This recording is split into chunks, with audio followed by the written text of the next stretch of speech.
नमस्कार मित्रों, स्वागत करता हूँ आपका अपने यूट्यूब चैनल ज्ञान प्रकाश में। मित्रों, आज बात करते हैं शत्रुनाश के बारे में। अगर कोई ऐसा शत्रु आपके जो है पीछे पड़ गया है, जो सालों साल से, दसियों साल से, बीसियों साल से आपके घर पे चौकी चलवाना, बाबा को छुड़वाना, जादू टोना करवाना, ठीक है ना, या कोई व्यक्ति भगत टाइप है और आपको बहुत ज़्यादा जो है परेशान कर रहा है, ठीक है। तो ऐसे व्यक्ति के लिए कभी कभी हम सोचते हैं क्या कोई उपाय नहीं है, तो ऐसे व्यक्तियों के लिए भी बड़े विशेष जो है उपाय बताए गए हैं, जो ऐसे व्यक्ति का, या मैं कहूँ कि ऐसे भगत का बिल्कुल संपूर्ण नाश कर देगा, ठीक है। तो आज उसी उपाय पर ज़रा चर्चा करते हैं।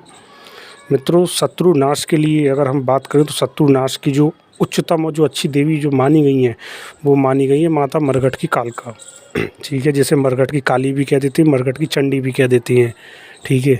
तो माता जो मरघट की कालका है, इनका आज एक गुप्त विधान की ज़रा मैं चर्चा करता हूँ आपसे कि वो गुप्त विधान क्या है जो शत्रु का समूल नाश कर देता है।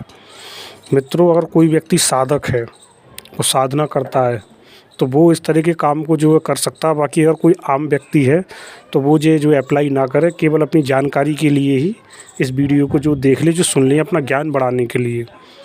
तो आपको चाहिए मित्रों को जिस व्यक्ति का नाश करना है, सबसे पहले उसकी डेट ऑफ बर्थ से उसके ग्रह नक्षत्र का पता लगा ले कि कब उसका ग्रह नक्षत्र जो है डाउन है, कब नीच में नक्षत्र उसके जो आने वाले हैं, ठीक है ना। और जिस वक्त उसकी उच्चतम राशि जो है नीच में हो, ऐसे दिन का जो है चुनाव करें, नंबर 1।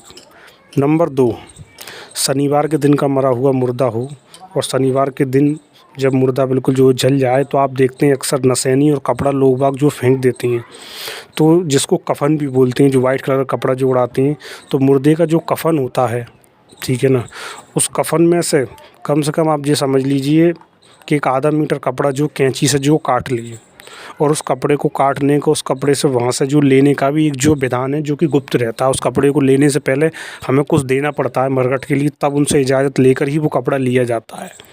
उसके बाद मित्रों, नीम के पेड़ पर जाए और नीम महाराज से जो प्रार्थना करे, गुप्त विधान करे, और नीम की डंडी तोड़ ले और नीम की डंडी की कलम बनाए।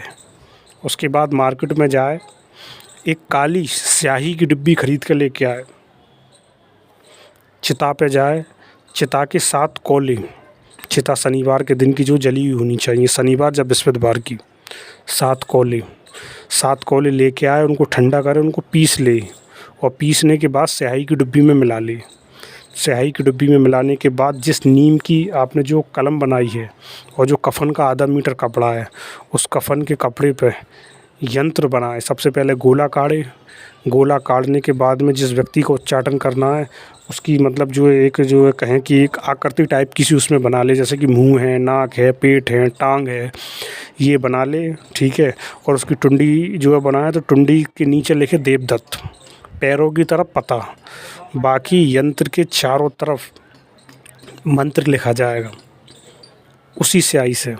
और मंत्र को जो लिख करके शनिवार के दिन उचित सामग्री के साथ में रात्रि के 11 से 12 के बीच में मरघट की तरफ प्रस्थान करें।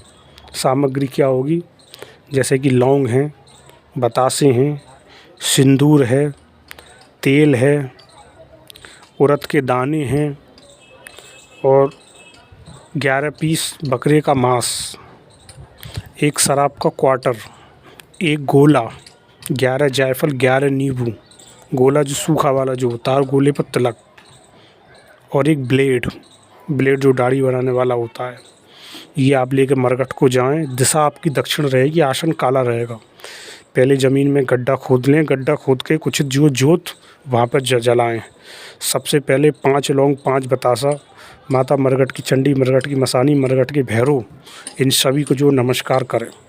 और नमस्कार करने के बाद में फिर जिस व्यक्ति पर आपको जो प्रभाव डालना है, उसमें एक चीज़ ये ध्यान रख लें कि जहाँ आप जो गड्ढा खोदेंगे, उस गड्ढे के नीचे पहले ही आप उस कपड़े को जो गाड़ देंगे, जो आपने यंत्र बनाया है। यहाँ आप गड्ढा खोदेंगे, उस कपड़े को गड्ढे में गाड़ देंगे, गड्ढे को आप बंद कर देंगे, उसके ऊपर आप जो जोत करेंगे, ठीक है जी। बात थोड़ा स्लिप हो गई, मैं बताना भूल गया जो मैं बता रहा हूँ। उसके ऊपर आप जो जोत जो तैयार करेंगे, फिर लौंग है, बतासा है, जायफल है, ये शत्रु के नाम से आप जो दें। और समझ लीजिए कम से कम 11 बकरे का मांस। जब बकरे का मांस क्या, मैं आपको बता ही देता हूँ, वो बकरे का मांस नहीं होता, बकरे की कलेजी होती है। 11 पीस बकरे की कलेजी, ठीक है। माता मरघट की चंडी को आप दें।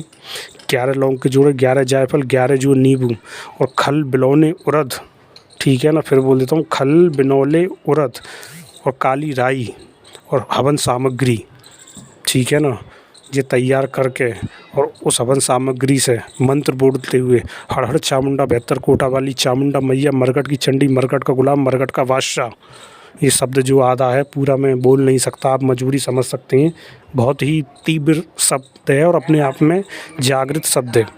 इस शब्द को जो जगाने की कोई ज़रूरत नहीं, क्योंकि ये सावर शब्द गुरुओं का दिया हुआ और अपने आप में जागृत है। मित्रों, केवल 3 शनिचर ये कार्य जो करने से अगर हवन कर दे तो शत्रु का ऐसा भयंकर उच्चाटन होगा, या तो उसका एक्सीडेंट हो जाएगा, या कोई गंभीर बीमारी उसको अचानक से लग जाएगी, या मुंह से ब्लड आ जाएगा, या नाक से ब्लड आ जाएगा, या लैट्रिन में से ब्लड आ जाएगा। ऐसी जो परेशानी तत्कालीन प्रभाव ही बन जाएगी और शत्रु का समूल नाश हो जाएगा। तो ऐसी चौकी किन शत्रुओं के लिए बताई गई है? ऐसी चौकी उन भक्तों के लिए बताई गई है जो अनावश्यक पैसा लेकर व्यक्ति को खामखाई परेशान करते हैं। 10 साल से परेशान कर दिए, घर बर्बाद कर दिया, जहाँ की जान माल का खतरा आ गया है, तब ऐसी चौकी चलाने के लिए बताया गया है। या किसी ऐसे शत्रु के ऊपर चलाने के लिए बताया गया है कि जिससे हमें जान माल का खतरा है, तब ऐसे शत्रु पर ऐसी चौकी जो चलाई जाती है। तो ये चौकी मात्र 3 शनिचर में ही शत्रु का समूल नाश कर देती है। इससे जो है बचने का मतलब कोई उपाय, कोई तोड़ नहीं, क्योंकि मरघट की चंडी, मरघट का कलुआ, मरघट का बादशाह, आपको तो ही पता भी नहीं होगा मरघट का बादशाह कौन होता है।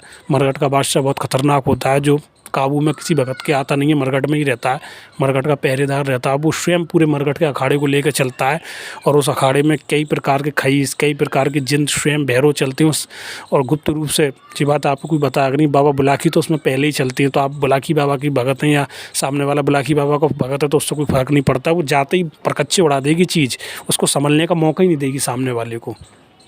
तो उम्मीद करता हूँ ये जानकारी के लिए ये मैंने आपको जो बताया है कि इस तरीके से भी हो जाता है। भाई कैसे जो अप्लाई करने की कोशिश आप कभी मतलब करना मत, क्योंकि उचित इसमें पूर्ण शब्द नहीं बताया और उसमें कहीं कहीं विधि भी जो है पूर्ण नहीं है, ठीक है ना। ये केवल आपकी जानकारी के लिए बताया है मैंने कि शत्रु नाश का ये भी एक जो तरीका जो हो सकता है, ठीक है। तो उम्मीद करता हूँ वीडियो पसंद आई हो। चैनल को लाइक करें, सब्सक्राइब करें, शेयर करें। धन्यवाद।